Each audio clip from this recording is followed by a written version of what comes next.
Hello everyone, कैसे हैं आप लोग। आपने कल का लेक्चर देख लिया होगा और कल के लेक्चर में हमने डिस्टेंस डिस्प्लेसमेंट के बारे में आपसे बात की, कई सारे न्यूमेरिकल करवाए और कल के न्यूमेरिकल में जो स्पेशल कॉन्सेप्ट था वो सर्कुलर पाथ वाला था, वृत्ताकार पथ का, जिसमें कई तरीके से हमने मोशन को परफॉर्म किया।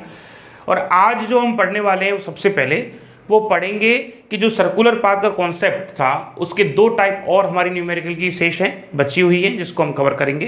तो चलिए शुरुआत करते हैं। हाँ जी, तो क्वेश्चन नंबर लिखिए आप, जो भी आपका नंबर चल रहा है क्वेश्चन का। एक काम कीजिएगा, नोटबुक ले आइएगा और नोट्स बनाना चालू करें आप, ठीक है। अब ज़्यादा समय खराब ना करें। चलिए, तो क्वेश्चन ये कहता है कि एक आर त्रिज्या के वृत्ताकार पथ में, आप लिख लेंगे या हम लिखें? चलिए हम भी लिख देते हैं। लिखिए, एक आर त्रिज्या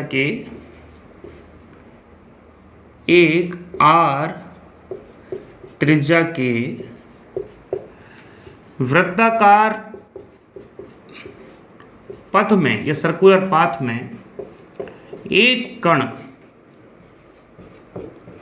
9/4 टर्न पूरे करता है। ठीक है, तो करता है तो क्या बताओगे आप बताओगे डिस्टेंस एंड डिस्प्लेसमेंट। चलिए दोनों कैलकुलेट करके बताइए। तो कल की टाइप से थोड़ा सा अलग है और अलग डिस्प्लेसमेंट में मिलेगा, डिस्टेंस में तो मिलेगा नहीं, क्योंकि आपको क्या दिखा, आपको देखा क्वेश्चन में 9/4 टर्न दे रखे हैं। इसका मतलब हमने कल बताया था कि यदि किसी भी क्वेश्चन में चक्करों की संख्या दे रखी हो तो दूरी निकालने का सार्वभौमिक या यूनिवर्सल जो तरीका है वो n × 2πr है। n कितना है जी? 9/4 है। ये कितना है? 2πr है। 2 से 2 कैंसिल आउट हो गया, कितना बचेगा? 9πr/2। ये क्या आ गई? यदि मीटर में दे रखा हो ऑप्शन में तो मीटर में। ठीक, चलिए आगे हम क्या निकालते हैं? डिस्प्लेसमेंट। और डिस्प्लेसमेंट कैसे निकालें? क्योंकि सर आपने दो तरीके बताए थे। जो पहला तरीका था उसमें तो आपको एक पोजीशन देते थे कि फॉर एग्जांपल पार्टिकल यहाँ से यहाँ पहुँच गया तो हम ऐसे निकाल देते थे। कई बार पार्टिकल यहाँ से यहाँ पहुँच गया तो हम ऐसे डिस्प्लेसमेंट निकालते थे। कई बार पार्टिकल यहाँ से यहाँ पहुँच जाता था तो हम ऐसे डिस्प्लेसमेंट निकाल देते थे।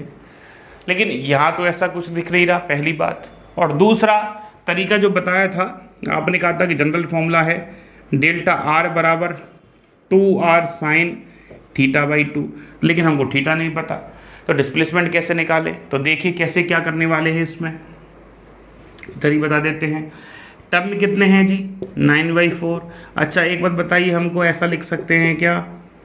4 2 जा 8, 4 दूनी 8 और 1 9, 9/4 हो गया। इसका मतलब सर दो चक्कर तो उसने कंप्लीट किए हैं, कंप्लीट टर्न किए हैं, और 1/4 और एक्स्ट्रा चला है वो। इसका मतलब उसने यदि ए से अपनी यात्रा चालू की होगी तो वो चल के पहले वापस ए पे पहुंचा होगा, पहला टर्न, फिर वापस इसी पे चल के दूसरा टर्न, लेकिन फिर कितना और चला है वो? 1/4। इसका मतलब आखिरी पॉइंट उसका यहाँ है। डिस्प्लेसमेंट को कोई मतलब नहीं है कि उसने कितनी बार चक्कर लगाया, कितना रास्ता तय किया, कौन सा किया। वो तो ये जानता है कि भैया मैं तो इनिशियल पॉइंट पे खड़ा हो जाऊंगा, फाइनल की तरफ देखूंगा, लाइन खींच दूंगा।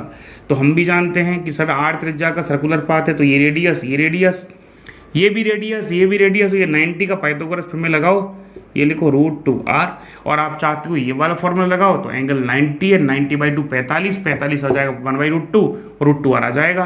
तो कहने का मतलब डिस्प्लेसमेंट कितना? √2r। कुछ जल्दबाजी हो गई क्या? पहले तरीका तो ये है पाइथागोरस प्रमेय। दूसरा एंगल कितना है दो वेक्टर के बीच का? 90, तो 90 लिखो यहाँ पे, ऐसा ही बता देते हैं 2r साइन 90/2, और 90 का मतलब 45 डिग्री, 45 का मतलब कितना होता है जी? बताइए, 1/√2, और ये यहाँ पे आ गया √2, तो क्या लिख दिया? √2r। ये लो जी, आंसर आ गया। ठीक है, चलिए आगे बढ़े। अब आप हमको करके बताइएगा, यदि कण 11/4 टर्न कंप्लीट करें, कितने? 11/4, देन कैलकुलेट क्या कैलकुलेट करना है आपको, एक डिस्टेंस बतानी है और एक डिस्प्लेसमेंट बतानी है। चलिए बताइए क्या आंसर आएगा, बता दीजिए।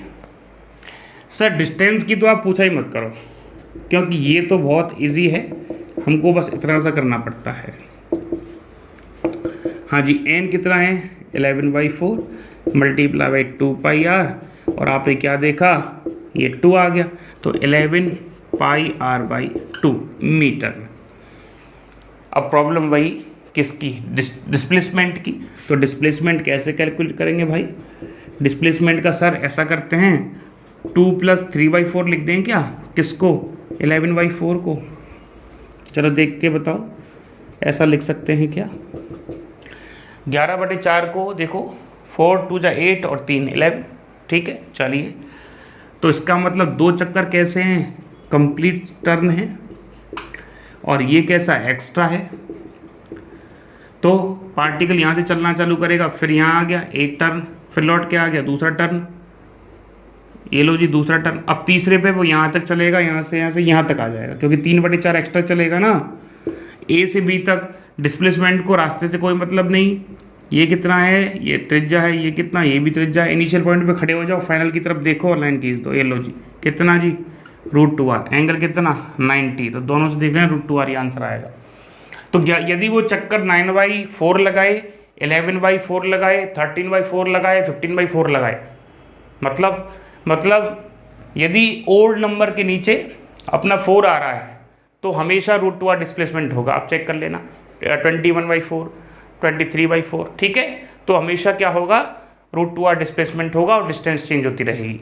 तो चलिए फटाफट आप नोट कर लीजिए, फिर हम अगला न्यूमेरिकल करवाते हैं, आपको अगला टाइप करवाते हैं, जल्दी कीजिए। हाँ जी लिख लिया, चलिए देखिए अगला न्यूमेरिकल करवा रहे हैं भाई, इंपॉर्टेंट है। इस टाइप के बारे में पहले हमने हल्का सा इन्फॉर्मेशन दे दिया था, लेकिन फिर भी अब इसका क्या करेंगे, हम डायरेक्शन कैलकुलेट करेंगे, जो बहुत बहुत बहुत इंपॉर्टेंट है, ठीक है। इतनी बार बहुत लगाया तो इंपॉर्टेंट ही होगा। चलिए, तो न्यूमेरिकल बस इतना सा है कि एक व्यक्ति, आप नोट करिए हमारे साथ, एक व्यक्ति उत्तर की दिशा में, मतलब नॉर्थ डायरेक्शन में 30 मीटर चलता है, इसके बाद 40 मीटर पूर्व दिशा में चलता है, मतलब ईस्ट डायरेक्शन में चलता है। Then calculate distance and displacement, इसका मतलब यह है जब वो ईस्ट डायरेक्शन में चलता है तो विस्थापन और दूरी ज्ञात कीजिए। तो सबसे पहले कई सारे एस्पिरेंट सोचते होंगे भैया कहाँ नॉर्थ होता है, कहाँ ईस्ट होता है, थोड़ा सा एक बार और बता दें तो बढ़िया रहेगा। ये हमेशा नॉर्थ होगा, मतलब उत्तर दिशा होगी।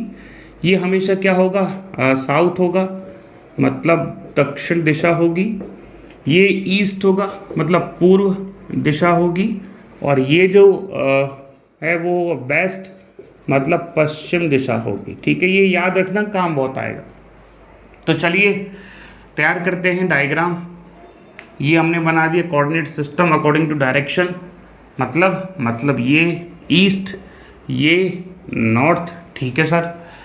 अब बताइए पार्टिकल कहाँ गया है, पार्टिकल चला है यहाँ से, इसको मान लेते हैं ए, कितना चला है 30 मीटर, कहाँ नॉर्थ डायरेक्शन में, ये लो जी 30 मीटर, मतलब पहुँच गया यहाँ। उसके बाद कहाँ चला है 40 मीटर ईस्ट डायरेक्शन में, ये लो जी 40 मीटर कहाँ चला गया ईस्ट डायरेक्शन में, और पहुँच गया बी पर। तो हमको बता दीजिए कि पार्टिकल जो है उसने कितना डिस्प्लेसमेंट और कितना डिस्टेंस किया। तो डिस्टेंस तो आप जानते हैं, डिस्टेंस तो 30 + 40 = 70 मीटर, ये आपका आंसर। इसके अंदर क्वांटिटी डायरेक्शन की रिक्वायरमेंट है नहीं, लेकिन हम ये चाहते हैं कि डिस्प्लेसमेंट जो इसका आप कैलकुलेट करें, डिस्प्लेसमेंट, लेकिन आप खुद आंसर बताएं इसका, ठीक है। आपने 50 मीटर बताया, वो तो हमको सुन लिया हमने कि आप 50 मीटर कह रहे हैं सर, एक से एक ए पे खड़े हो जाओ, बी की तरफ देखो और ये लो 50 मीटर, लेकिन हमको ये डायरेक्शन बताओ। कई सारे बच्चे कह रहे होंगे कि सर ये कौन सी डायरेक्शन है, ये है नॉर्थ ईस्ट डायरेक्शन, हमको भी समझ में आता है। ये कौन सी डायरेक्शन है, ये है साउथ ईस्ट डायरेक्शन। ये कौन सी है सर, ये है साउथ वेस्ट डायरेक्शन। ये कौन सी है सर? ये है नॉर्थ वेस्ट डायरेक्शन। लेकिन ये जब डायरेक्शन बनाते हैं तो ये एंगल 45 डिग्री का होता है, ध्यान रखना, ये एंगल 45 डिग्री का है। तो आप जब देखोगे इस एंगल को कैलकुलेट करोगे तो आपको पता चलेगा ये 45 का नहीं आएगा, और यदि ये 45 का एंगल नहीं है इसका मतलब ये डायरेक्शन भी नॉर्थ ईस्ट नहीं है। वापस समझा रहे हैं, एक बार और समझो। फॉर एग्जाम्पल इसके ऑप्शन आपको पेपर में दिए जाते हैं। ए बराबर डिस्प्लेसमेंट के 50 मीटर नॉर्थ से 45 डिग्री ईस्ट की तरफ, या इसको ऐसा भी लिख सकते हैं north east direction. Option B आपको दिया जाता है 50 metre for example south east direction. Option C आपको दिया जाता है 50 मीटर नॉर्थ 53 डिग्री ईस्ट, और ऑप्शन डी दिया जाता है 50 मीटर नॉर्थ 37 डिग्री ईस्ट। आप कौन सा ऑप्शन इसमें टिक करेंगे? ऐसा ऑप्शन मिलेगा आपको जी, डिस्प्लेसमेंट को आसान मत समझे, ऐसा डायरेक्शन पूछा जाएगा आपसे। अभी वेलोसिटी पढ़ेंगे, जब हम रिलेटिव वेलोसिटी पढ़ेंगे तब ऐसा सवाल बहुत ज़्यादा आने वाले हैं। तो आपको इसका आंसर बताना है। अब आप कन्फ्यूजन में ये हो रहे हो कि सर आपने पहला कन्फ्यूजन तो यहाँ क्रिएट कर दिया कि सर साउथ ईस्ट और नॉर्थ ईस्ट में क्या चक्कर चल रहा है, और दूसरा कन्फ्यूजन ये क्रिएट कर दिया 53 डिग्री और 37 डिग्री, क्योंकि अब तक हम जो मुलाकात करके आए थे वो 0, 30, 45, 60 और 90। तो देखो ध्यान से समझो, यहाँ हम tan थीटा कैलकुलेट करते हैं। सबसे पहले tan थीटा डायरेक्शन को शो करता है, ध्यान रखना। डायरेक्शन जब कैलकुलेट करते हैं हम लोग तो अधिकतर tan थीटा कैलकुलेट करते हैं, बाकी कोई सा भी कर सकते हैं। तो tan थीटा बराबर हम देखें तो थीटा आप जानते हैं किससे? लाल बटे कक्का से। ये फॉर्मूला बहुत साथ ही रहेगा आपका। लाल बटे कक्का से ये जो लास्ट वाला है ये tan थीटा को शो करेगा, तो लंब बटे आधार मतलब परपेंडिकुलर अपॉन बेस। थीटा के सामने हमेशा परपेंडिकुलर होता है, ध्यान रखना।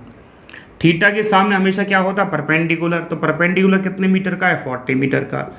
और थीटा के साइड वाला क्या होता है? 30 मीटर, मतलब बेस होता है। तो मीटर से मीटर कट गया, 0 से 0 कट गया, कितना आ गया? 4/3। तो tan थीटा का वैल्यू कितना आया सर? 4/3। और लेकिन हम जानते हैं कि 4/3 वैल्यू किसकी है? ये वैल्यू है सर tan 53 डिग्री की, और दोनों तरफ से थीटा हटा दो तो थीटा बराबर कितना आया? 53 डिग्री। ये लो जी, इसका मतलब यहाँ कितना लिख दें?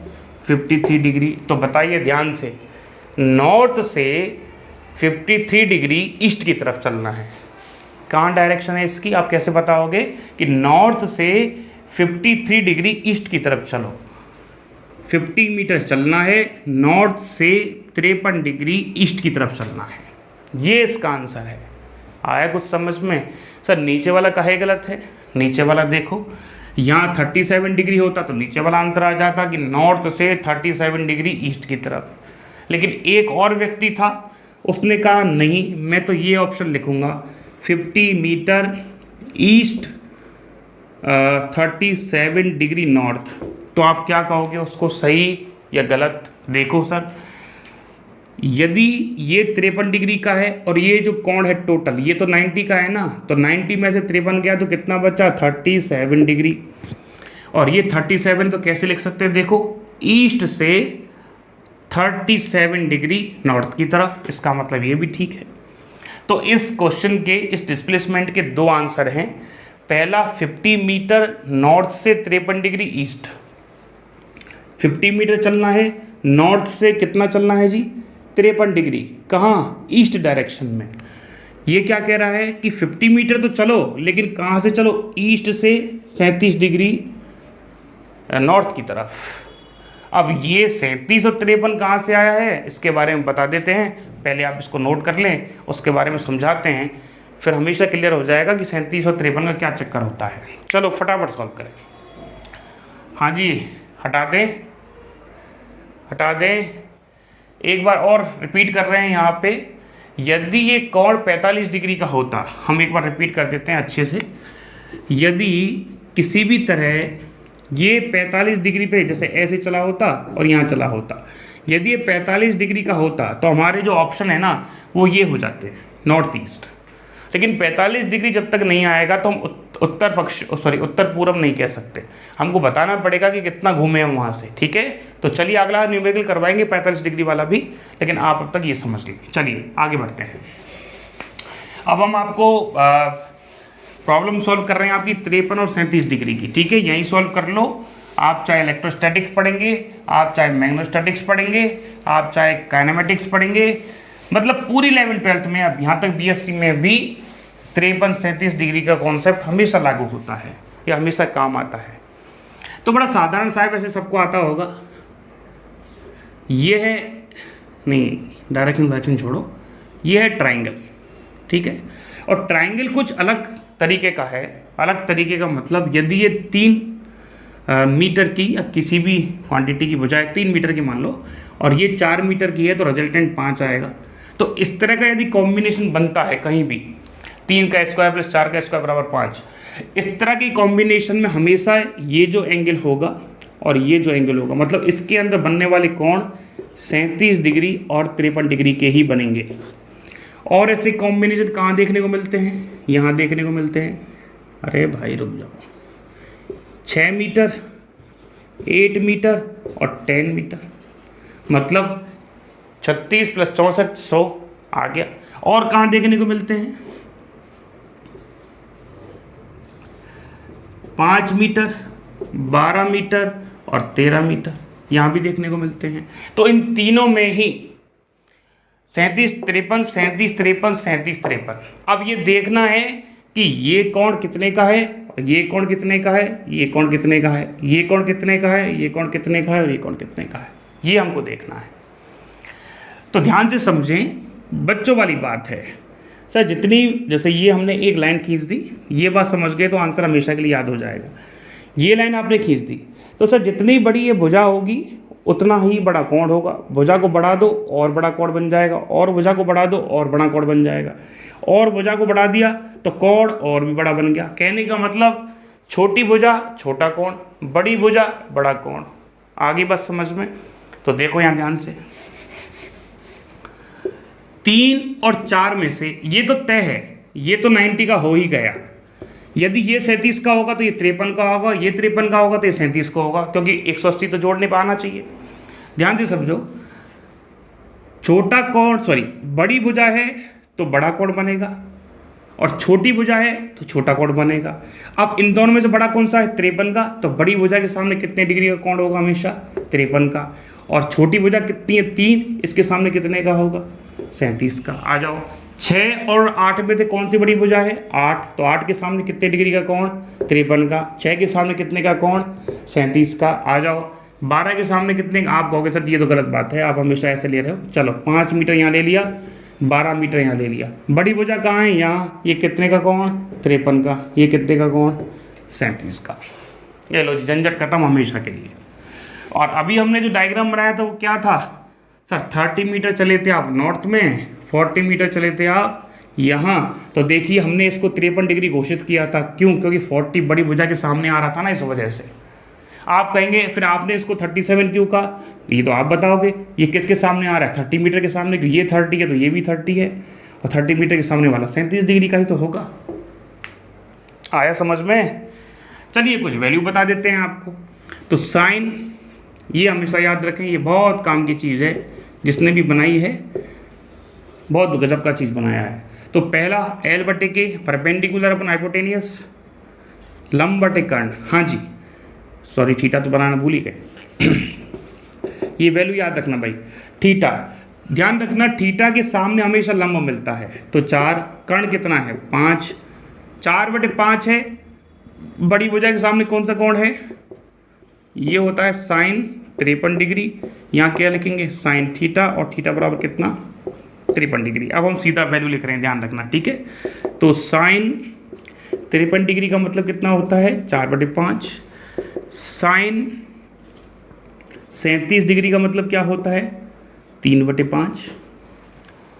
टेन 53 डिग्री का मतलब क्या होता है? 4/3। टेन 37 डिग्री का मतलब क्या होता है? 3/4। अभी बताएंगे और अच्छे तरीके से कैसे याद कर सकते हो आप इनको। कॉस 53 डिग्री का मतलब क्या होता है बताइए, 3/5। और कॉस 37 डिग्री का मतलब क्या है, 4/5। अब ध्यान से देखो, ये साइन वाला लाइन है, ये टेन वाला लाइन है, साइन और टेन। तो साइन और टेन की लाइन में लंब ऊपर आता है, ठीक है, और लंब हमेशा थीटा के सामने होता है। तो लंब जितना बड़ा होगा उतना बड़ा कोण होगा। तो इसका मतलब 4 बड़ा है तो 53 डिग्री, 3 छोटा है तो 37 डिग्री। 4 बड़ा है तो 53 डिग्री, 3 छोटा है तो 37 डिग्री। आप कहेंगे सर यहाँ तो 5 आ रहा है, तो कॉमन सेंस की बात है, कर नहीं आएगा नीचे। यहाँ 3 आ रहा है तो बेस ही आएगा, तो 3 तो आएगा ही। लेकिन कॉस उल्टा चलता है, ठीक है, कॉस का वैल्यू उल्टा आएगा। तो इस तरह आप इन चीज़ों को समझ सकते हैं, याद रख सकते हैं। हमको ऐसा लगता है कि आज के लेक्चर का सबसे इंपॉर्टेंट पार्ट यही है, तो आप अच्छे से इसको नोट कर लें, समझ लें। कोई भी क्वेरी हो तो आप भेजा करें, आपके पास बहुत सारे ऑप्शन हैं अपनी क्वेरीज को भेजने के, ठीक है, और हम जवाब भी देते हैं। चलो जल्दी करो। हाँ जी आगे बढ़ें भाई। अगला टाइप देखो। हाँ जी अगला टाइप देखो, लिखिए। बहुत गजब का क्वेश्चन करवा रहे हैं, बहुत अच्छा क्वेश्चन है। अगला क्वेश्चन बस इतना सा है कि एक कण या एक व्यक्ति, लिखो ऐसा लिखो, एक व्यक्ति नॉर्थ डायरेक्शन में उत्तर की दिशा में 30 मीटर। अरे तो फिर वही करवा रहे हो, अरे नहीं करवा रहे, लिखो तो सही।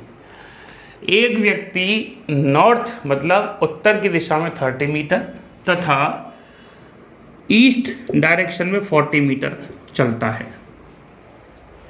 ठीक है। 40 मीटर चलने के बाद ईस्ट डायरेक्शन 40 मीटर चलता है। इसके बाद ऐसे क्वेश्चन लिखना, वापस बोल रहे हैं, एक व्यक्ति 30 मीटर उत्तर की दिशा में, कोमा 40 मीटर उसके बाद पूर्व की दिशा में, तथा इसके बाद 40√2, कितना, 40√2 नॉर्थ ईस्ट डायरेक्शन में, मतलब उत्तर पूर्व डायरेक्शन में, मूल बिंदु की ओर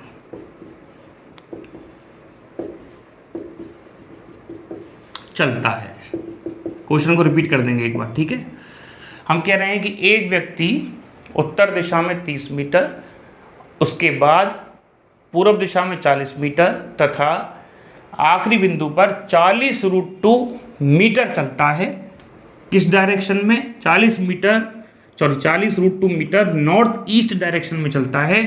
किसकी तरफ, मूल बिंदु की तरफ। तो बताइए डिस्टेंस और डिस्प्लेसमेंट कितना होगा। डिस्टेंस एंड डिस्प्लेसमेंट बताइए, ये आपका क्वेश्चन है। एक बार हम डायग्राम बना रहे हैं और पिक्चर क्लियर हो जाएगा। ये कौन सा है भाई, ईस्ट मतलब पूर्व, एक बार हिंदी में लिख देते हैं, है ना, ज़्यादा बढ़िया रहेगा। और ये कौन सा है जी, ये उत्तर है। तो नॉर्थ डायरेक्शन का मतलब उत्तर है और ईस्ट डायरेक्शन का मतलब पूर्व है। तो यहाँ से व्यक्ति चला, कहाँ चला, 30 मीटर नॉर्थ डायरेक्शन में, तो ये 30 मीटर चल दिया भैया, ये लो जी 30 मीटर। उसके बाद कहाँ चला सर, 40 मीटर, कहाँ, ईस्ट डायरेक्शन में। उसके बाद कहाँ चला, उसके बाद सर मूल बिंदु की तरफ चला है। और दिशा कौन सी है, उत्तर पूर्व। और हमने कहा था कि जब दिशा उत्तर पूर्व हो, हमने क्या कहा था, जब दिशा उत्तर पूर्व हो, ये चला कितना है वो 40√2। और जब दिशा उत्तर पूर्व हो तो वो उसका मतलब आपको क्या दे रहा है, 45 डिग्री। आपको समझाया था अभी, ये दिशा उत्तर पूर्व है तो ये दोनों 45 डिग्री के कोण हैं। तो अब आपको बताना है कि डिस्टेंस एंड डिस्प्लेसमेंट। बहुत अच्छा क्वेश्चन है। चलिए, तो डिस्टेंस के बारे में तो कहने ही क्या है, 30 मीटर प्लस 40 मीटर प्लस 40√2, जो भी आपका आंसर आ रहा है 70 प्लस 40√2 सॉल्व करने के बाद जो भी आंसर आएगा वो हमारा आंसर हो जाएगा। चलिए आगे बढ़ते हैं। अब बता दो सर हमको आप डिस्प्लेसमेंट, इसका इंतज़ार है बस। दो तरीके हैं, एक तो वही कलाकारी करके, और दूसरा तरीका, चलिए पहले कहाँ से कहाँ गए, यहाँ से गए तो हमने S1 डिस्प्लेसमेंट किया, फिर कहाँ से कहाँ गए, यहाँ से यहाँ गए, S2 डिस्प्लेसमेंट किया, फिर यहाँ से यहाँ आ गए, इसका मतलब S3 डिस्प्लेसमेंट किया। 3 डिस्प्लेसमेंट हमने किए। आप कहेंगे सर आपको तो रास्ते से कोई मतलब ही नहीं है। दो तरीके होते हैं सवाल को सॉल्व करने के, एक तो रास्ते से मतलब मत रखो और दूसरा इनिशियल और फाइनल पॉइंट का। देखो पिछला वाला जो सवाल था उसमें 30 मीटर वो नॉर्थ डायरेक्शन में था, इधर ईस्ट डायरेक्शन में वो 40 मीटर था। तो हमने ये तरीका इस्तेमाल किया था कि ये पाइथागोरस प्रमेय लगा के 40 मीटर, जबकि आया कैसे था ध्यान से समझें। पहला वो चला ऊपर की दिशा में, तो S1 वेक्टर ऊपर की दिशा वाई कैप वाली होती है, तो 30 जे कैप लिख सकते हैं, ये आई कैप और ये जे कैप, तो ऊपर वाला 30 जे कैप। S2 कितना है जी, S2 है 40 आई कैप, क्योंकि इस डायरेक्शन में चला है। टोटल डिस्प्लेसमेंट क्या है, 30 जे कैप प्लस 40 आई कैप, ये टोटल डिस्प्लेसमेंट है, क्योंकि डिस्प्लेसमेंट में डायरेक्शन होती है ना भाई। हमको तो मैग्नीट्यूड चाहिए तो ले लो मैग्नीट्यूड, मना कर रहे हैं तुमसे। 30 का स्क्वायर प्लस 40 का स्क्वायर, कल बताए थे मैग्नीट्यूड निकालना भी, कितना आ जाएगा 50 मीटर। क्या आ गया ये मैग्नीट्यूड। हमको तो डायरेक्शन चाहिए, तो ठीक है डायरेक्शन ले लो। कैसे करते हैं आपको पता नहीं है ना डायरेक्शन, y/x ही तो करते हैं। tan थीटा बराबर क्या होता है, tan थीटा बराबर क्या होता है, y/x ही तो होता है, स्लोप बताता है। तो y का कंपोनेंट कौन सा है, 30 है, 30 है, और i का कौन सा कंपोनेंट है, 40 है। तो ये कट गया, कितना आ गया 3/4, कितने डिग्री का होता है, ये होता है tan 37 डिग्री। तो थीटा बराबर कितना आ गया 37 डिग्री। तो चलिए ये कितना आ जाएगा 37 डिग्री। आप कहेंगे सर पहले तो 53 आया था। ध्यान रखना, हमेशा हमेशा ध्यान रखना, यदि ये कोण निकाल रहे हो आप और यहाँ से tan थीटा की हेल्प से निकाल रहे हो, तो जिस एक्सिस से आप कोण देखोगे वो हमेशा नीचे आती है। आपने क्या किया, y/x, क्या किया y/x, इसका मतलब कोण बनेगा x एक्सिस के साथ, तो हमने x एक्सिस के साथ 37 डिग्री 37 डिग्री का कोण बना दिया। यदि हम निकालते tan थीटा बराबर x/y, तो अब कोण कहाँ से बनेगा, y डायरेक्शन से। तो यहाँ क्या लिखते 4/3, कितना आता 53 डिग्री। हमको कोई तकलीफ नहीं थी, अब y डायरेक्शन से कोण बना दो 53 डिग्री का। ए लो जी, बात आया समझ में। तो 53 डिग्री और 37 डिग्री tan थीटा के कॉन्सेप्ट में कहाँ से लेंगे, जो नीचे वाला है डिनोमिनेटर है, हर है, वहाँ से लेंगे। यदि x है तो x डायरेक्शन के एंगल बनाओगे, यदि y है तो y डायरेक्शन से एंगल बनाओगे। ठीक है, चलिए तो सिमिलरली इस पैटर्न पे सवाल को सॉल्व करने की कोशिश करते हैं। आप इसको साइड में, पहले वाला जो सवाल है ना उसके साइड में लिख लेना। तो S1 कितना है जी, S1 है 30, अलग से लिख लेते हैं एक बार, S1 है 30 आई कैप, चल नहीं जे कैप है, ऊपर की तरफ जे कैप होता है, हाँ जी। उसके बाद S2 बताइए सर, S2 है 40 आई कैप। अब हमको ये बता दीजिए आप कि S3 कितना होगा, और हम चाहते थे कि आप बताएं, पर कोई बात नहीं, हम बता देते हैं।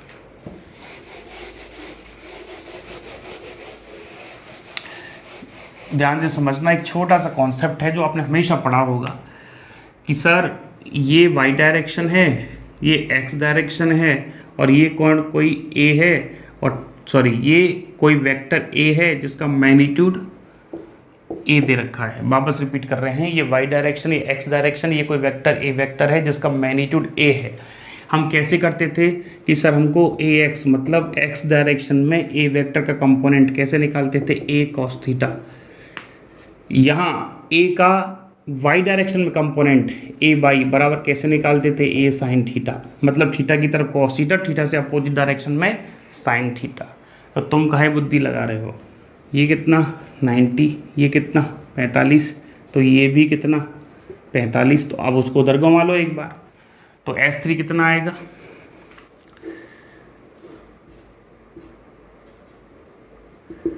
और ये कितना है 40√2, तो 40√2 का कॉस की तरफ कितना 40√2 कॉस 45 डिग्री और नीचे की तरफ कितना 40√2 साइन 45।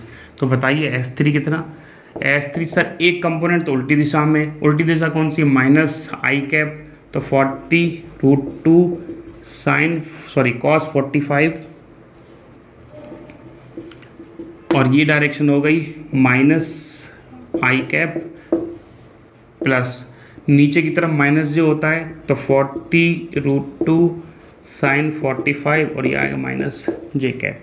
चलिए हाँ जी, 40√2 कॉस 45 √2 होता है, √2 से √2 कट गया, आगे माइनस जे कैप प्लस 40√2 साइन 45 ये 1/√2 होता है, ये आ गया माइनस, ये कौन सा, ये आई कैप है ना, और ये आ गया माइनस जे कैप, √2 से √2 कट गया।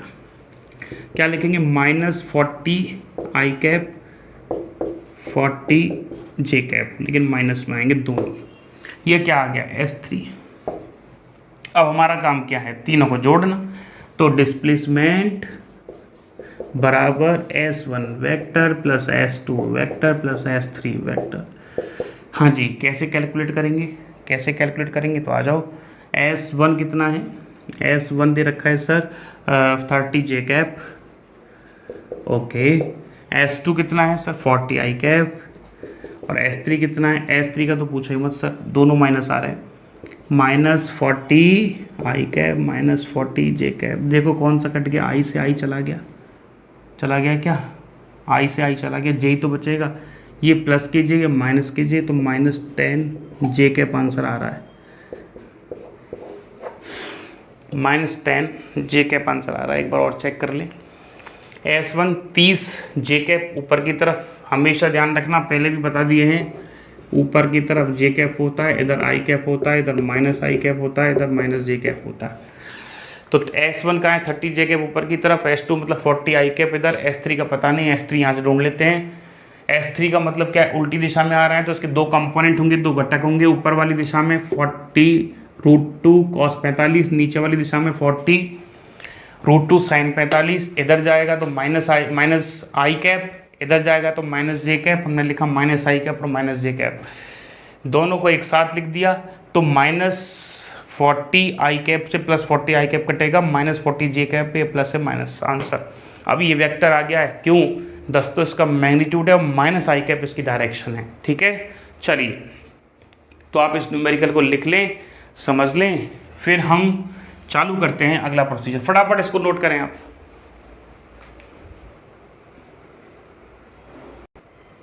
हाँ जी, नोट कर लिया। अब एक लास्ट न्यूमेरिकल है इस टॉपिक का जो इम्पोर्टेंट है, और आप देखना थोड़ी सी उसमें एक्स्ट्रा ट्रिक है। तो लिखिए, आप लिखना चालू कीजिए।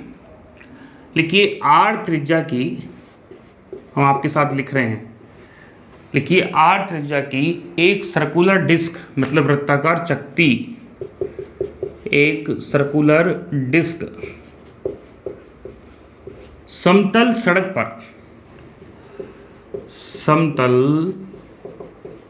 सड़क पर लोटनी गति, मतलब रोलिंग मोशन, हिंदी में कहते हैं लोटनी गति, हिंदी तो ऐसी है भैया, लोटनी गति, और इंग्लिश में कहते हैं रोलिंग मोशन। अभी समझाएंगे क्या डिफरेंस होता है रोलिंग मोशन और रोटेशन मोशन में। हाँ जी, एक R त्रिज्या की वृत्ताकार चकती समतल सड़क पर लोटनी गति रोलिंग मोशन कर रही है। यदि आप लिखें, यदि इस चकती का एक बिंदु सड़क से स्पर्श कर रहा है, यदि इस चकती का एक बिंदु सड़क से स्पर्श कर रहा है, ये देखो, ये वाला पॉइंट जो है A, ये सड़क से स्पर्श कर रहा है और ये गोल चकती है और सड़क पे चल रही है, ठीक है। तब चकती के आधे चक्कर चलने के बाद, तब डिस्क के आधा चक्कर चलने के बाद बिंदु A का जो स्पर्श कर रहा था, बिंदु ए का विस्थापन कितना होगा। चलिए, तो सबसे पहले आप ऐसा कीजिए, रोलिंग मोशन और रोटेशन मोशन में अंतर समझिए। रोलिंग मोशन का मतलब होता है ऐसी मोशन, देखो 3 तरह की मोशन होती हैं। पहला ट्रांसलेशन मोशन, स्थानांतरित गति, हम यहाँ खड़े हैं, फिर हम यहाँ आ गए, फिर हम यहाँ आ गए, मतलब पार्टिकल स्थानांतरित हो रहा है, चल रहा है। दूसरा गति रोटेशन मोशन, जिसमें घूर्णन गति आती है, जैसे पंखा जो होता है हमारा वो एक ही पॉइंट पे घूमता रहता है, ठीक है। मतलब जैसे पंखा है वो चल रहा है, तो किसी ने पूछा जब पंखा चल रहा है तो कहीं पहुंचता क्यों नहीं है, तो आप क्या जवाब देंगे, वो अपनी स्थिति पे घूर्णन कर रहा है, तो वो होती है रोटेशन मोशन। एक और होती है रोलिंग मोशन, इसमें क्या होता है कि स्थानांतरित गति और घूर्णन गति या ट्रांसलेशन मोशन और रोटेशन मोशन दोनों मिक्स होती हैं, ये दोनों एक साथ चलती हैं। जैसे हमारे व्हीकल्स जितने भी हैं, 4 व्हीलर 2 व्हीलर, उनके पहिए जो होते हैं आप क्या देखते हैं, वो घूमते भी हैं और आगे भी बढ़ते हैं। तो आगे बढ़ने का जो प्रोसीजर है वो स्थानांतरित गति ट्रांसलेशन मोशन, और घूमने का जो प्रोसीजर है वो रोटेशन मोशन। तो ये रोलिंग मोशन कर रही है, इसका मतलब ये व्हील है जो घूमते हुए आगे बढ़ रहा है, ठीक है। सबसे पहले ध्यान रखना, तो हम लिख देते हैं, आप कहीं लिख लेना, रोलिंग मोशन इसका मतलब होता है रोटेशन प्लस ट्रांसलेशन। यहां लिखोगे घूर्णन प्लस स्थानांतरीय गति। चलिए, आप बोर्ड पे ध्यान से देखते जाइए सभी लोग, बहुत इंपॉर्टेंट बात बता रहे हैं।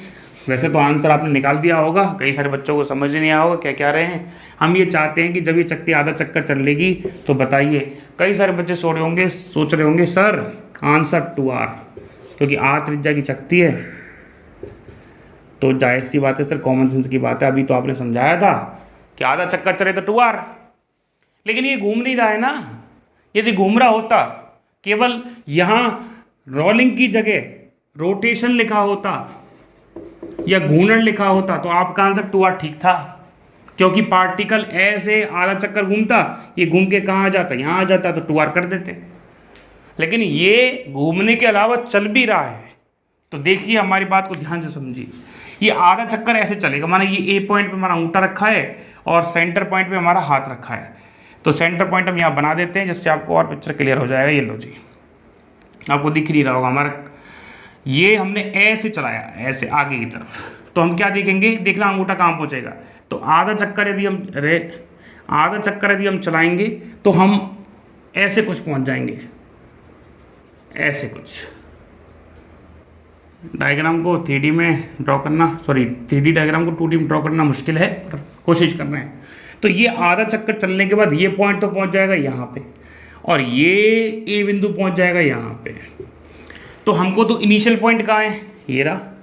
फाइनल पॉइंट कहाँ है, यहाँ। तो ए से बी की तरफ देखना पड़ेगा ना अपन को, तो ये लो जी। हमको कोई मतलब नहीं है कि वो ऐसे गया ऐसे गया, आप तो इनिशियल पॉइंट देखो और फाइनल देखो, लाइन चिपका दो, चिपका दिए। अब इसकी गणना कैसी करें, बड़ी समस्या। नहीं सर समस्या कैसे है, जहाँ जहाँ तकलीफ आती है वहाँ वहाँ त्रिभुज लगा लीजिए। तो ये हमने क्या देखा, ये तो हो गया 2R, क्योंकि ये तो व्यास बन गया, और ये हमको पता है सर ये πr है। ये कितनी दूरी है, πr है। आप कहोगे सर कैसे पता लगा πr है। ये एक रिंग है, बलय है, किसकी, धागे की। हम रिपीट कर रहे हैं, ये एक धागे का बलय बना हुआ है, धागा का गोल करके अपने पटका हुआ है। आपने क्या किया, इस पॉइंट को यहाँ पकड़ लिया, एक धागे के छोर को, और दूसरे को पूरा खोल दिया। दूसरा कैसे खुल जाएगा, फिर ऐसे। कॉमन सेंस की बात है ना। इसको मोड़ के क्या बना दिया, धागा। इसको खोल के क्या बना सकते हैं, एक लेंथ बना सकते हैं। तो जब पूरे धागे को खोलेंगे तो 2πr लेंथ आएगी, और जब आधे धागे को खोलेंगे तो πr लेंथ आएगी। तो वही तो कह रहे हैं, ये आधा चल रहा है इधर चक्कर, तो यदि पूरा चल जाता तो कितना हो जाता है 2πr, लेकिन आधा चला है इस वजह से कितना आएगा πr। तो चलिए, तो एक त्रिभुज बन गया हमारे पास, जिसका 2r यहाँ है, πr यहाँ है, और हमको डिस्प्लेसमेंट कैलकुलेट करना है। तो डिस्प्लेसमेंट तो किससे आ जाएगा, पाइथागोरस से, 2r का स्क्वायर प्लस πr का स्क्वायर। ये लो जी, आंसर आ गया। ऐसे हो गए सवाल, ठीक है। चलिए आगे बढ़ते हैं। अब टॉपिक डालें आप स्पीड एंड वेलोसिटी। वैसे तो हम स्पीड ही पढ़ाएंगे पहले, पर थोड़ा सा कंपैरिजन कर देते हैं जिससे स्पीड को बेहतर तरीके से समझा जा सके, तो कंपैरिजन से चीज़ें बहुत अच्छे से समझ में आ जाती हैं। हाँ जी, हमारा जो अगला टॉपिक है वो है चाल, मतलब स्पीड, और दूसरा जिसके संग हम इसको पढ़ेंगे वो होगा वेग, मतलब वेलोसिटी। तो चलिए देख लेते हैं क्या व्यवस्थाएं हैं। यदि आपने डिस्प्लेसमेंट और डिस्टेंस वाला लेक्चर देखा है, यदि आपने डिस्टेंस और डिस्प्लेसमेंट वाला कॉन्सेप्ट समझ लिया है, तो वही बातें यहाँ लिखनी है, ज़्यादा कुछ नहीं करना। सबसे पहले हम लिखेंगे कि हमारी जो चाल है वो कैसी क्वांटिटी है, स्केलर क्वांटिटी है, मतलब अदिश राशि है। क्यों है अदिश राशि? क्योंकि ये बनती किससे? दूरी से बनती है। चलो रुक जाओ एक बार। चाल जो है उसका सूत्र होता है दूरी बटे समय, और वेग का सूत्र क्या होता है? वेग बना होता है विस्थापन से, तो हम क्या लिखेंगे? वेग बराबर विस्थापन बटे समय। इसको कई बार ऐसे भी कह सकते हैं कि 1 सेकंड में तय की गई दूरी, और इसको क्या कहेंगे? 1 सेकंड में तय किया गया, कवर किया गया डिस्प्लेसमेंट।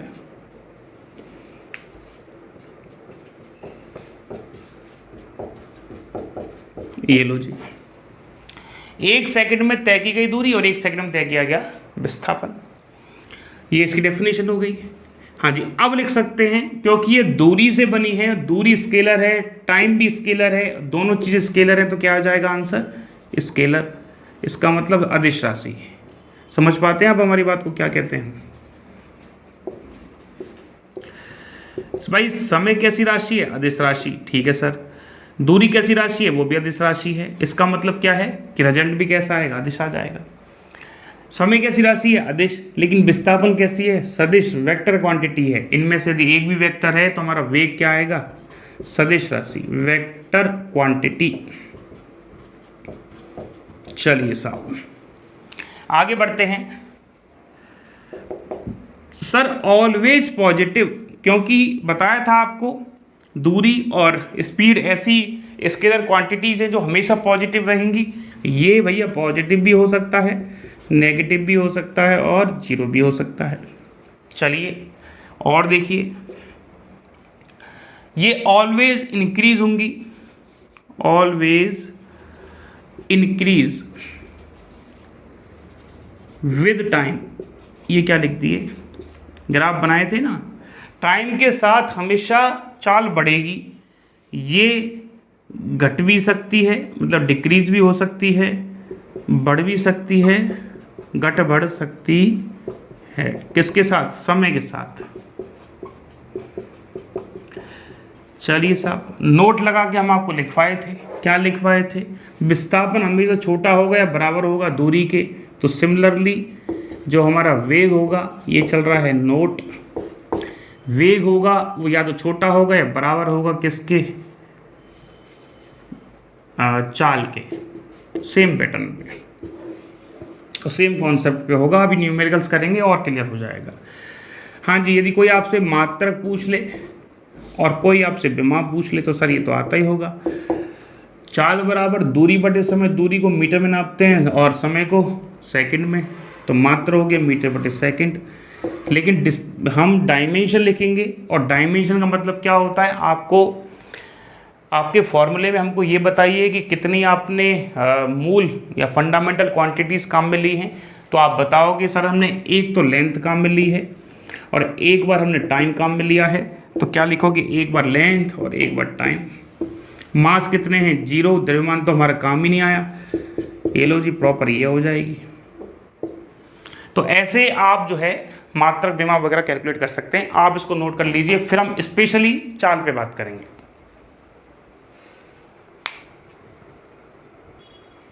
हाँ जी, आपने लिख लिया। देखिए,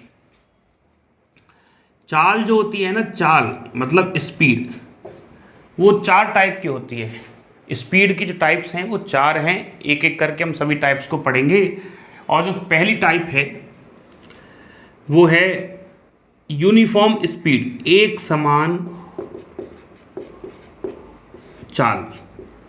इसको हिंदी में क्या कहते हैं, सॉरी इंग्लिश में यूनिफॉर्म स्पीड, एक समान चाल। ध्यान से समझना हमारी बात को। इसको पढ़ने से पहले एक कॉन्सेप्ट हमेशा याद रखो जो हम कई बार समझा चुके हैं और इम्पॉर्टेंट है कि सर कोई भी वेक्टर क्वांटिटी है, कोई भी सदिश राशि है, तो उसके पास 2 चीज़ें होती हैं, एक उसका परिमाण और एक उसकी दिशा। मतलब किसी भी वेक्टर क्वांटिटी में यदि आपको चेंज करना है तो आप उसकी डायरेक्शन चेंज कर दें तो भी वेक्टर क्वांटिटी चेंज हो सकती है, और आप उसका परिमाण चेंज कर दें तो भी वेक्टर क्वांटिटी चेंज हो सकती है। बात आया। यदि आपको ए कैप कैलकुलेट करना है, दिशा कैलकुलेट करनी है, तो ए कैप को नीचे, ए को नीचे ले जाइए तो ए वेक्टर अपॉन ए। हमने अभी कहा कि हमारी जो वेलोसिटी है वो वेक्टर क्वांटिटी है, वेग जो है वो सदिश राशि है। तो माना ये है वेग का वेक्टर v, और ये परिमाण भी रखेगा और दिशा भी रखेगा। आप चाहते हैं कि आपका वेग बदले, आप चाहते हैं कि किसी भी वस्तु का वेग बदले, तो वेग बदलने के लिए क्या नीड है? वेग बदलने के लिए या तो आप परिमाण बदलो वेग का, या आप वेग की दिशा बदलो। बात आया कुछ समझ में? जैसे फॉर एग्जाम्पल एक व्यक्ति 30 मीटर पर सेकंड से इधर जा रहा था, फिर इधर चला गया, फिर इधर चला गया, इधर चला गया। हमने क्या कहा? एक व्यक्ति 30 मीटर पर सेकंड से इधर गया, फिर इधर गया, फिर इधर गया। इसका मतलब हमने 30 मीटर पर सेकंड को कांस्टेंट रखा, लेकिन डायरेक्शन चेंज हो रही थी, और डायरेक्शन चेंज होने की वजह से वेग भी बदल रहा है। बात आया समझ में? तो हमारा वेग से लिंक करने वाली जो अगली क्वांटिटी है वो है एक्सेलरेशन, त्वरण। क्या होता है? त्वरण, एक्सेलरेशन। और त्वरण क्या होता है? ये कहता है कि भैया मेरे को तो तुम वेग में परिवर्तन कर दो, बस मैं आ जाऊंगा। क्या कहता है ये? आप कहेंगे सर जी त्वरण की परिभाषा को इतना जोड़ दे के क्यों पढ़ा रहे हैं? इंपॉर्टेंट है, और क्यों जोड़ दे के पढ़ा रहे हैं अभी बता रहे हैं। ये कहता है कि मेरे अंदर वेग में परिवर्तन कर दो, मैं आ जाऊंगा। अब वेग में 2 तरीके से परिवर्तन होता है, एक परिमाण से और एक दिशा से। ये बातें समझ में आ गई हो तो हम चाल को पढ़ते हैं, क्योंकि चाल जो हम पढ़ाने वाले हैं उसमें ये कॉन्सेप्ट काम मिलेंगे। तो ऐसा कीजिए, इसको हाशिए में, मार्जिन पे या कहीं भी साइड में नोट कर लीजिए, काम आएगा। फटाफट नोट कीजिए। चलिए इतनी इंफॉर्मेशन बहुत है आगे समझाने के लिए। आ जाओ, एक समान चाल समझो, यूनिफॉर्म वेलोसिटी समझो होती क्या है। जैसे एक समान चाल का मतलब सर चाल समान रहनी चाहिए, बदल नहीं चाहिए, कहने का मतलब। और चाल की डेफिनेशन क्या थी? 1 सेकंड में तय की गई दूरी। तो 1 सेकंड में तय की दूरी यदि बराबर है, बराबर है, बराबर है, इसका मतलब चाल भी बराबर है। जैसे 1 सेकंड निकला, आपने 2 मीटर की दूरी तय की, फिर 1 सेकंड निकला, फिर आपने 2 मीटर की दूरी तय की, 1 सेकंड निकला, फिर आपने 2 मीटर की दूरी तय की। इसका मतलब समान समय अंतराल में, सेम टाइम डिफरेंस में आप सेम डिस्टेंस कवर कर रहे हैं। इसका मतलब आप यूनिफॉर्म स्पीड पढ़ रहे हैं। तो क्या लिखेंगे हम? डेफिनेशन, समान समय अंतराल में, मतलब सेम टाइम इंटरवल में, समान समय अंतराल में समान दूरी, इधर लिख दें, समान दूरी तय की जाती है। किसमें? एक समान चाल में। तो ये इसकी क्या होगी? डेफिनेशन। बात आया समझ में क्या कह रहे हैं? अब जो पॉइंट लिख रहे हैं वो बहुत इंपॉर्टेंट है। क्या लिख रहे हैं? एक समान चाल में, इंपॉर्टेंट लगा है, बहुत इंपॉर्टेंट, 3 स्टार। एक समान चाल में यूनिफॉर्म स्पीड में त्वरण मतलब एक्सेलरेशन 0 हो भी सकता है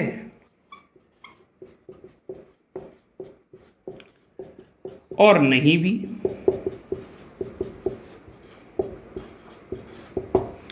त्वरण 0 हो भी सकता है और नहीं भी। ये क्या कॉन्सेप्ट है? ये कॉन्सेप्ट है, चलिए देख लेते हैं। हमने अभी आपको पढ़ाया था कि हमारी जो वेग है वो एक तो उसका परिमाण होता है और एक उसकी क्या होती है, दिशा होती है।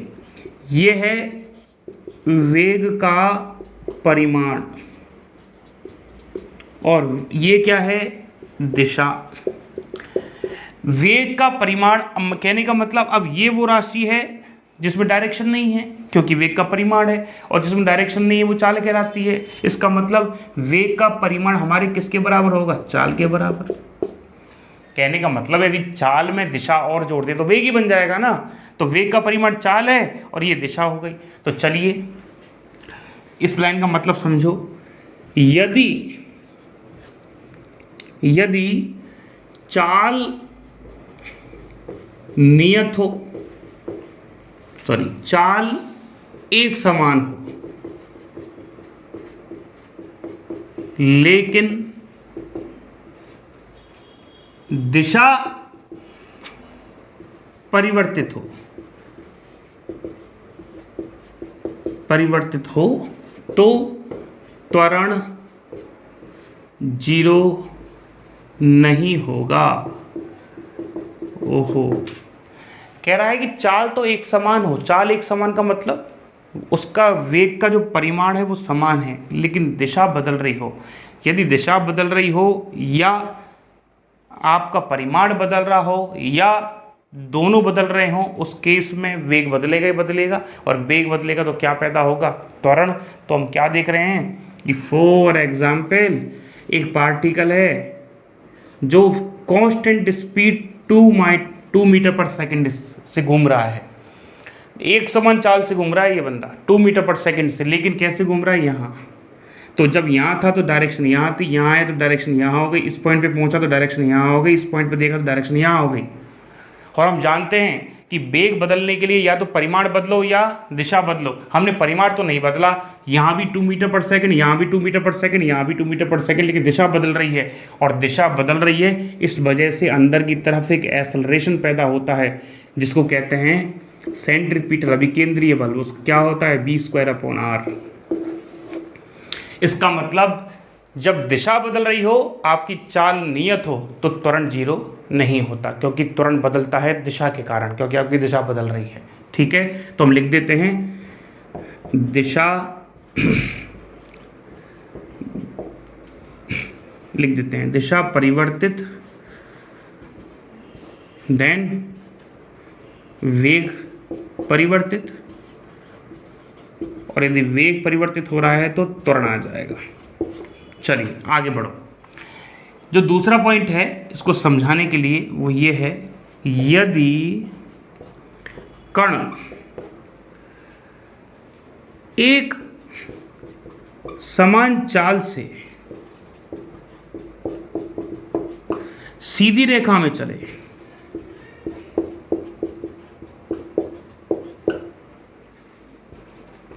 यदि कण एक समान चाल से सीधी रेखा में चले, तब त्वरण 0 होगा।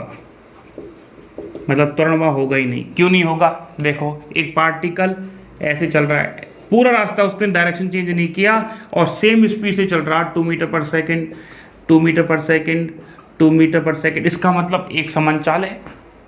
एक समान चाल तो है, इसका मतलब परिमाण तो सेम है, और दिशा इसलिए सेम है क्योंकि दिशा वो सीधी दिशा में जा रहा है, दिशा वो चेंज ही नहीं कर रहा। अब ये भी नियत हो गई, बदल नहीं रही है, परिमाण भी नियत हो गया। जब दोनों चीज़ नियत हो गई तो वेग भी नियत है, और जब वेग नियत है तो त्वरण भी नियत है। वेग नियत है तो त्वरण कितना होगा, 0। नियत नहीं होता, त्वरण 0 होता है। क्यों होता है, एक बार और समझ लो। एक और तरीका है, a बराबर क्या होता है, dv/dt, वेग में परिवर्तन विद रिस्पेक्ट टू टाइम। यदि वेग नियत है और नियत राशि का डिफरेंशिएशन हमेशा क्या आता है, 0 आता है। कांस्टेंट क्वांटिटी का डिफरेंशिएशन हमेशा 0 आता है। तो डायरेक्शन और मैग्नीट्यूड ना बदलने के कारण हमारा जो एक्सेलरेशन है वो कितना है, 0। चलिए अगला लिखें, नॉन यूनिफॉर्म स्पीड, असमान चाल। तो जाहिर सी बात है एक ही डेफिनेशन बनेगी, समान समय अंतराल में असमान दूरियां तय करना क्या कहलाएगा? Non uniform speed. आप लिख लीजिए, टॉपिक डालें नॉन यूनिफॉर्म स्पीड और डेफिनेशन लिखें आप, समान समय अंतराल में सेम टाइम इंटरवल में अलग अलग दूरी तय करना क्या कहलाएगा? असमान चाल या नॉन यूनिफॉर्म वेलोसिटी। तो हम देख रहे हैं, वापस समझ लो एक बार, ये टाइम इंटरवल हो गया 1 सेकेंड का, ये 2 सेकेंड, सॉरी ये भी 1 सेकेंड का, ये भी 1 सेकेंड का, टाइम इंटरवल बोल रहे हैं। ये टाइम 1 सेकेंड हो गया, 2 हो गया, 3 हो गया, 4 हो गया, लेकिन टाइम इंटरवल बराबर है। तो माना उसकी स्पीड यहाँ 1 मीटर थी, यहाँ 2 मीटर हो गई दूरी, यहाँ बाबा से 1 मीटर तय कर रहा है, यहाँ आधा कर रहा है, या 4 कर रहा है, तो हर समय अंतराल में अलग अलग दूरियां तय कर रहा है। तो इस केस में हमारे क्या होगी? असमान चाल होगी। तो हम लिखेंगे समान समय अंतराल में अलग अलग दूरियां हैं तो असमान चाल होगी। इंपॉर्टेंट पॉइंट लिखोगे नोट लगा के कि यहाँ हमेशा, मतलब असमान चाल में हमेशा त्वरण 0 नहीं होता, नॉन जीरो होता है। क्यों? क्योंकि ये चाल ही बदल रही है, उसने कहा है समान चाल है, इसका मतलब हमेशा चाल बदलेगी। चाल क्या होता है? वेग का परिमाण होता है, तो वेग बदलेगा तो हमेशा त्वरण आएगा ही आएगा, जीरो कभी नहीं हो सकता। तो यहाँ क्या होगा? चाहे दिशा आप बदलो ना बदलो कोई फर्क नहीं पड़ता, यहाँ हमेशा त्वरण 0 नहीं होगा। आ गया समझ में? एक बार और समझा रहे हैं, हे भगवान। वेग बदलने के लिए परिमाण को बदलो तो वेग बदल जाएगा, दिशा को बदलो तो वेग बदल जाएगा, दोनों को बदल दो तो वेग बदल जाएगा, और वेग बदलते ही त्वरण आ जाएगा। उसने कहा है असमान चाल, इसका मतलब ये तो हमेशा बदलेगा ही बदलेगा। जब यही बदलेगा तो वेग तो बदलेगा, और वेग बदलेगा तो त्वरण आएगा, त्वरण आएगा तो 0 नहीं होगा। चलिए अगला लिखें, अगला लिखें तात्क्षणिक चाल, इंस्टेंटेनियस स्पीड, तात्क्षणिक चाल क्या लिखेंगे? तात्क्षणिक चाल,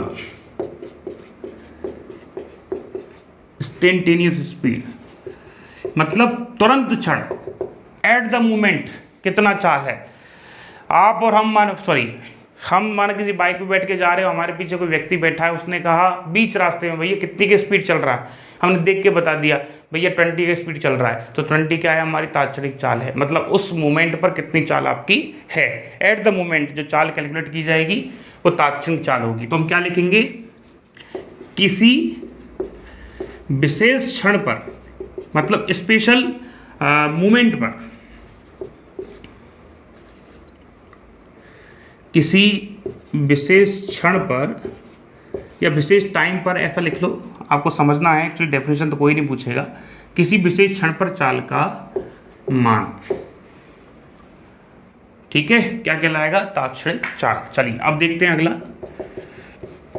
तात्क्षणिक चाल को शो कैसे करते हैं, ध्यान से समझो। हम ऐसा करते हैं, इसको v बना देते हैं और ये करते हैं ds/dt। s क्या है यहाँ पे? s है यहाँ पे दूरी। क्या है यहाँ पे? s दूरी है। चलिए हाँ जी, आगे बढ़े भाई। अगला डालो टॉपिक, वो है औसत चाल। औसत चाल, ठीक है, ये एट द मोमेंट स्पीड है ds/dt, और बड़ा सिंपल से न्यूमेरिकल आते हैं इसके, अभी करवा देंगे औसत चाल के बाद, ठीक है। तो चलिए औसत चाल लिखिए, बड़ा साधारण सा फॉर्मूला है औसत चाल का, कुल दूरी बटे कुल समय, कुल दूरी बटे कुल समय। ये लो जी, तो कुल दूरी बटे कुल समय, तो ऐसा लिख सकते हैं हम। और भी एक v एवरेज, मतलब एवरेज स्पीड, तो x1 plus x2 plus x3 dot dot dot dot, मतलब क्या है? मतलब यह है कि t1 समय में x1 डिस्टेंस कवर की है, t2 में x2 की है, t3 में x2 की है, टोटल डिस्टेंस लिख दी, टोटल टाइम लिख दिया, क्या आ गया? b एवरेज, ठीक है। तो 4 तरह की स्पीड हमने बता दी आपको। अब हम कुछ न्यूमेरिकल करवा देते हैं। न्यूमेरिकल बिल्कुल आसान से हैं। चलिए लिखिए एक न्यूमेरिकल लिखिए। दूरी तथा समय में संबंध निम्न प्रकार दिया हुआ है, मतलब डिस्टेंस और टाइम रिलेशन दे रखा है आपको।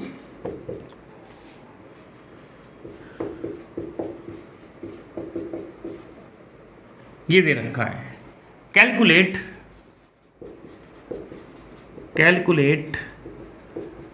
डिस्टेंस एट टी बराबर 1 सेकेंड। 1 सेकेंड पे हमको क्या बतानी है, आपको डिस्टेंस बतानी है। तो चलिए अकॉर्डिंग टू क्वेश्चन जब आपको दिखे तो 1 सेकेंड पे, मतलब आपसे एट टी बराबर 1 सेकेंड पे पूछ रहा है, इसका मतलब क्या लगेगा, इंस्टेंटेनियस स्पीड। तो v बराबर D S upon D T.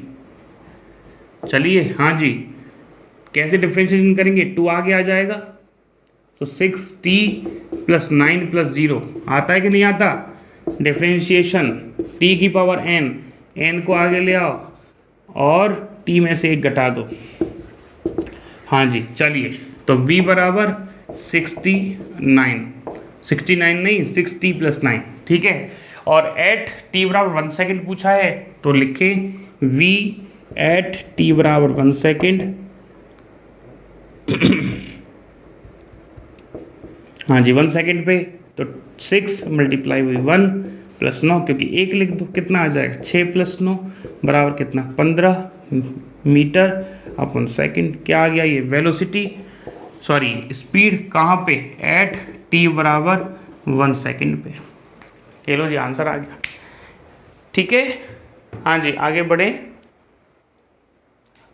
भाई।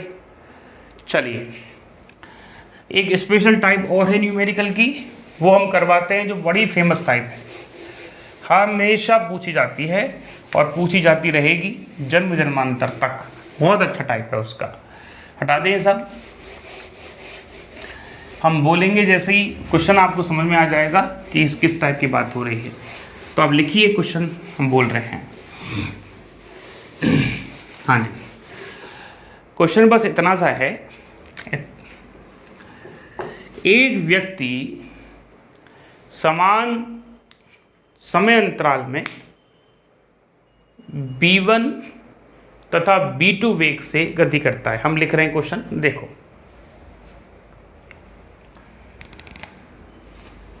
एक व्यक्ति समान समय अंतराल सेम टाइम इंटरवल में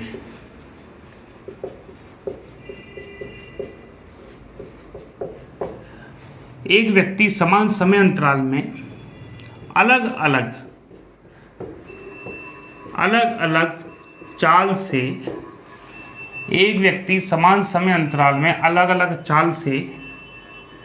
अलग चाल यहाँ लिखो b1 एवं b2 से गति करता है। b1 तथा b2 से गति करता है, तब औसत चाल बताइए।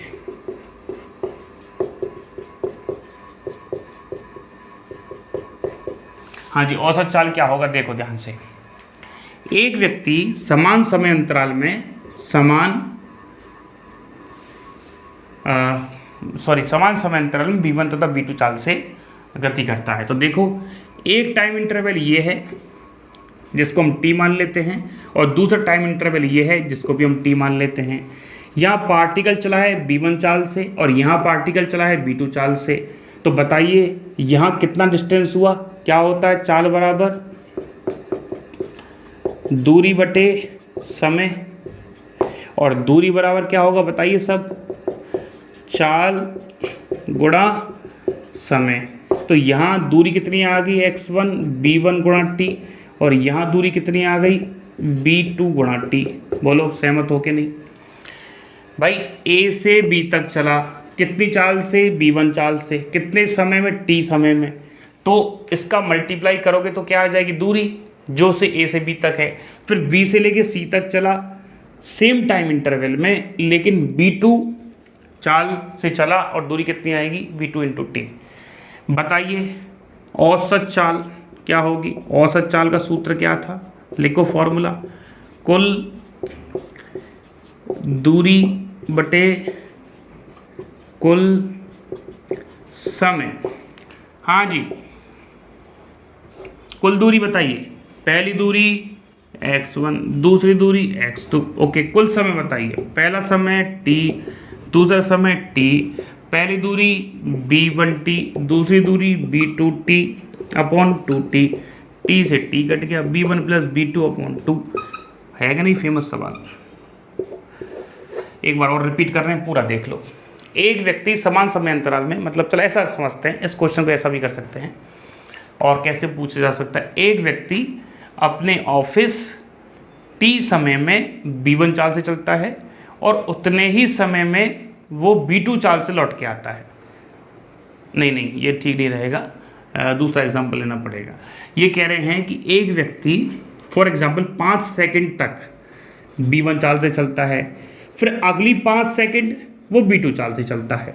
तो बताइए उसने कुल चाल क्या रहेगी उसकी, औसत चाल कितनी होगी? रिपीट कर रहे हैं, एक व्यक्ति 5 सेकंड तक b1 चाल से और अगले 5 सेकंड तक b2 चाल से चलता है, तो उसका औसत चाल क्या होगा? सेम पैटर्न पे सवाल है कि सेम टाइम इंटरवल है 5-5 सेकंड का, और आपको b1 b2 चाल से चल रहा है, तो बताइए उसने कितना औसत चाल कवर किया। तो यहाँ पे t इंटू b1, इसका मतलब t टाइम तक b1 चाल से चला, फिर अगले t टाइम में b2 चाल से चला, तो बताइए इसमें कितनी दूरी तय करेगा?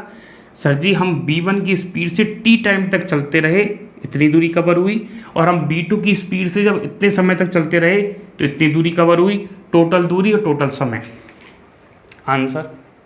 अब एक टाइप और चलता है, चलिए उसको देखते हैं। दूसरा टाइप क्या है? हाँ जी, अब माना क्वेश्चन ऐसे आ जाए, समान समय अंतराल में मतलब यदि हम इसका जनरल फॉर्मूला लिखना चाहें बी एवरेज का, तो क्या लिखेंगे? माना पहले टी समय में वो b1 चाल से चला, अगले टी समय में वो b2 चाल से चला, अगले टी समय में फिर वो b3 चाल से चला, अगले टी समय में फिर वो b4 चाल से चला। इसका मतलब हम जनरल फॉर्मूला क्या तैयार कर सकते हैं?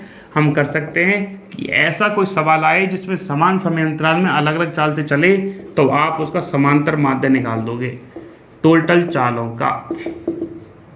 कितनी है नीचे? माना ये n तक जा रहा है, ये भी n तक जा रहा है, bn, और यहाँ तो टाइम t रहेगा, तो क्या लिखोगे? bn और नीचे n। ये आ गया आपका जनरल फॉर्मूला। हमने तो करवाया है 2 के लिए, माना t समय में b1 चाल से, t समय में b2 चाल से। हो सकता है एग्जाम पेपर में 3 के लिए आ जाए कि पहले टाइम इंटरवल में b1 चाल से चलता है, दूसरे टाइम इंटरवल में b2 चाल से चलता है, तीसरे टाइम इंटरवल में b3 चाल से चलता है। तो आपका आंसर क्या आ जाएगा? 3 टाइम इंटरवल हैं तो 3 लगा दीजिए, b1 plus b2 plus b3। ठीक है, चलिए आगे बढ़े। हाँ जी आगे बढ़े। हाँ जी, देखिए अगला क्वेश्चन लिखिए। एक कण आधी दूरी को आधी दूरी को b1 चाल से, अलग टाइप है उससे, तथा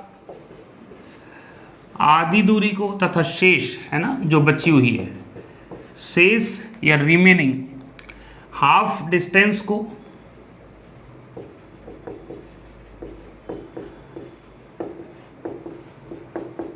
b2 चाल से चलता है।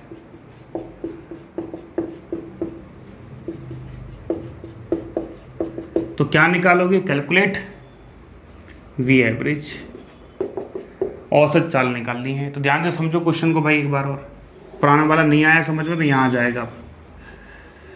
उसको A से B तक जाना है, लेकिन कह रहा है कि पूरे रास्ते की दूरी यदि x मान लें, पूरे रास्ते की दूरी क्या मान लें? x। तो बताइए आधी दूरी कितनी होगी? x/2, और आधी दूरी कितनी होगी? x/2। ये कह रहा है कि ये x/2 जो दूरी है वो b1 चाल से पूरी करता है, और ये जो दूरी है वो b2 चाल से पूरी करता है। तो जाहिर सी बात है, जब दूरियों को अलग अलग वेग से पूरा किया जा रहा है तो टाइम भी तो अलग अलग लगेगा ना। माना 5 मीटर की दूरी को 2 मीटर पर सेकंड से तय कर रहे हैं, और 5 मीटर की दूरी को 10 मीटर पर सेकंड से तय कर रहे हैं, तो ये जल्दी दूरी कवर होगी और ये धीरे होगी या लेट होगी। तो यहाँ लगने वाला टाइम t1 मान लेते हैं, यहाँ लगने वाला टाइम t2 मान लेते हैं, और हमारा फॉर्मूला क्या है, चाल बराबर दूरी बटे समय। हम चाहते भैया हमको समय चाहिए, समय चाहिए तो क्या करोगे, दूरी बटे चाल। इसको दो तरीके से करेंगे पहले, है ना। औसत चाल का फॉर्मूला क्या कहता है, औसत चाल वो कहता है कि भैया कुल दूरी लिखो हमारे पास तो, और कुल समय लिखो, हम आपका आंसर ले आएंगे। कुल दूरी कितनी है, xy2 प्लस xy2 आधी आधी करके पूरी हो गई। कुल समय कितना है, t1 प्लस t2। अब प्रॉब्लम क्या है पता है, प्रॉब्लम ये है, प्रॉब्लम अच्छा थोड़ा सा इसको नीचे कर देते हैं। प्रॉब्लम ये है कि हमारे पास x1 x2 की वैल्यू तो है, लेकिन हमारे पास t1 t2 की वैल्यू नहीं है। xy2 हमको गिवन है, लेकिन हमको t1 t2 नहीं पता। तो चलिए यहाँ से समय बराबर दूरी बटे चाल, तो t1 बराबर xy2 अपॉन b1 और t2 बराबर xy2 अपॉन b2। यहाँ से क्या निकालेंगे, xy2 b1 और यहाँ से क्या आ जाएगा, xy2 b2। तो चलिए वैल्यू रख दो, x/2 और x/2 मिलके क्या हो जाएंगे, x हो जाएंगे। नीचे क्या आ जाएगा, t1 प्लस t2, इसका मतलब x अपॉन 2b1 और x अपॉन 2b2। x से x कट जाएगा, कॉमन आ जाएगा तब, तो 1/2 1 upon b1 plus 1 upon b2। और इसको और क्या लिख सकते हैं, 2 1 upon b1 plus 1 upon b2। एक तो ये जो फॉर्मेट है ये याद रखना, औसत चाल का ये इंपॉर्टेंट फॉर्मेट है। औसत चाल का जो फॉर्मेट है 2 upon 1 upon b1 plus 1 upon b2 याद रखना। ये सीधा सीधा पूछा गया था एक बार, बिल्कुल सीधा, ठीक है। और दूसरा बी एवरेज क्वेश्चन कैसे आया था हम आपको बता दें। क्वेश्चन पूछा गया था, ऑप्शन में कुछ ऐसा दे रखा था, ऐसा एक फॉर्मेट पूछा गया था क्वेश्चन में। अब इन दोनों का मतलब एक ही है, बी एवरेज को हमने यहाँ पे बी लिख दिया है, ठीक है। तो क्वेश्चन में पूछा गया था बी को नीचे ला के इसको ऊपर ला के ऐसा पूछा था, तो इस फॉर्मेट को याद रखना, ठीक है। चलिए और हम कैसे लिख सकते हैं इसको, एक तरीका और है लिखने का। इसका हम एलसीएम वगैरह लेंगे तो b1 b2 एलसीएम आएगा और वो चला जाएगा ऊपर, नीचे आ जाएगा b1 प्लस b2, ठीक है। इसका एलसीएम लेंगे तो जाहिर सी बात है यहाँ करके बता देते हैं। कई सारे बच्चे सोच रहे होंगे सर सीधा लिखने लग गए आजकल, b1 b1 प्लस b2 वो ऊपर चला गया, 2b1 b2 upon b1 plus b2, ऐसे ये कहाँ चला जाएगा, ऊपर, ये आ जाएगा, आंसर आ जाएगा। आप इसको सीधे याद रखें, इंपॉर्टेंट है, ठीक है। यदि समान दूरी हो तो d1 2b1 b2 upon b1 plus b2, और समान समयांतराल हो तो b1 प्लस b2 अपॉन 2। अब सोचो यदि उसने 3 दे दिए, 4 दे दिए, इंटरवल डिस्टेंस के इंटरवल उसने बढ़ा दिया आपको, n इंटरवल दे दिए, तो जनरल फॉर्मूला क्या लिखेंगे, तो जनरल फॉर्मूला होगा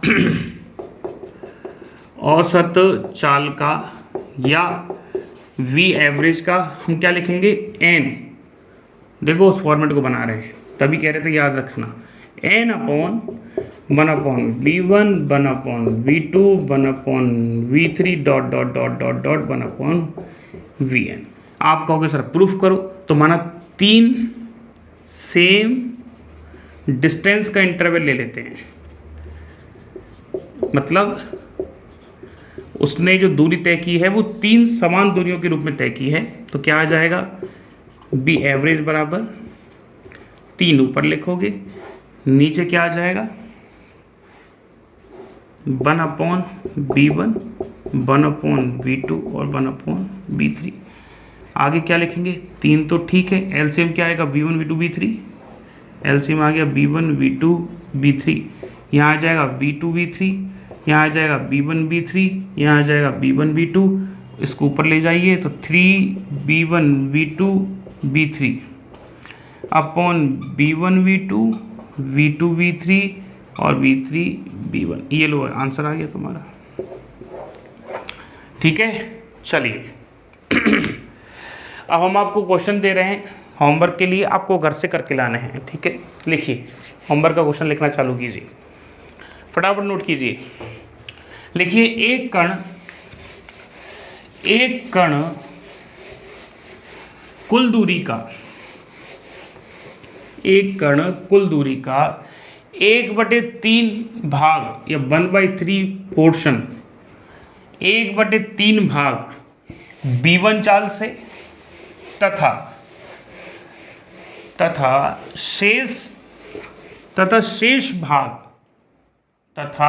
शेष भाग B2 चाल से चलता है। एक व्यक्ति या एक कण कुल दूरी का 1/3 भाग B1 चाल से और शेष भाग, यहाँ भी बुद्धि लगानी, शेष भाग कितना बचेगा, मतलब रिमेनिंग पार्ट कितना होगा। शेष जो डिस्टेंस है वो B2 चाल से कवर करता है, तो उसका एवरेज डिस्टेंस आपको बताना है। ठीक है, चलिए एक क्वेश्चन और लिखिए, इस क्वेश्चन के बाद एक और लिखिए। यदि एक कण, ये क्वेश्चन नंबर 1 हो गया, अब क्वेश्चन नंबर 2 लिखिए। यदि एक कण अर्धवृत्ताकार पथ में, रुको, एक कण r त्रिज्या के अर्धवृत्ताकार पथ में या रास्ते में, एक कण r त्रिज्या के अर्धवृत्ताकार पथ में गति करता है, तब उसका चाल ज्ञात कीजिए।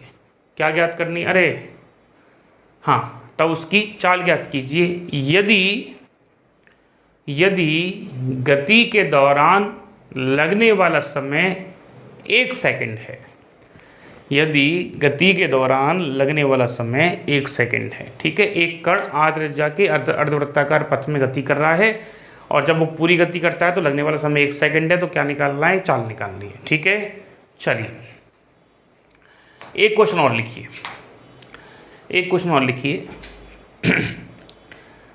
लिखिए कि एक व्यक्ति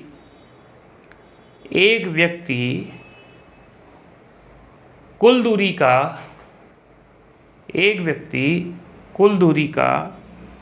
आधा भाग 20 मीटर पर सेकंड से कवर करता है। एक व्यक्ति कुल दूरी का आधा भाग 20 मीटर पर सेकंड से कवर करता है तथा शेष भाग 40 मीटर पर सेकंड से कवर करता है। Then calculate average speed. ठीक, एक और लिखिए क्वेश्चन, लिखिए। एक व्यक्ति बिंदु A से B तक गति करता है, तथा दोनों बिंदुओं के मध्य दूरी